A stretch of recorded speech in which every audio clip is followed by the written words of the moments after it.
నిజమేనా? ఆ, నిజమేనా? మరి మమ్మీ నిన్ను కొట్టేదా, డాడీని అక్కని కొట్టేదా? నన్ను ఎందుకు? తెలీదు. హ్మ్? తెలీదు. తెలీదా? నువ్వు ఇందాక చెప్పావు కదా, ఎప్పుడు మమ్మీ డాడీ నా మాట వినరు, అక్క చెప్పిందే వింటే నన్నే కొడతారని చెప్పావు కదా. ఆ, హ్మ్. అక్క నీతో ఏమేమి ఆడుకునేది? బర్త్డే ఎలా సెలబ్రేట్ చేసుకున్నారు? అక్క ఇష్టమైనట్టే చేస్తాను. ఓకే. ఎలా అంటే అక్కకి ఏ కేక్ అంటే ఇష్టం? చాక్లెట్ లెక్క. ఏం ఆడుకునే వాళ్ళు నాన్న ఇద్దరు? ఏ గేమ్ ఎక్కువ ఆడేవాళ్ళు? స్కూల్ నుంచి వచ్చాక ఇద్దరు కొట్లాడుకునే వాళ్ళ? అక్క ఉండదు.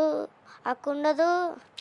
అంటే ఇప్పుడు అక్క వచ్చినాక అక్క నన్ను ఊకుకే నేను టీవీ చూస్తుంటే టీవీ రిమోట్ గుంజుకొని ఆమె ఇష్టమైన పెట్టుకుంటాను.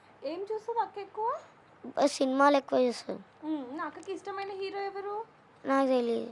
అంటే అక్క రిమోట్ లాక్కున్నప్పుడు ఇద్దరు గొడవ పడతారా? మమ్మీ వచ్చాక చెప్పేవాడివా నువ్వు అక్క గురించి? ఏమనేది మమ్మీ? మమ్మీ తిట్టదు, ఓన్లీ తిడుతుంది అంతే. ఎవరిని? నిన్న అక్కనా? అక్కని తిట్టేది. అమ్మ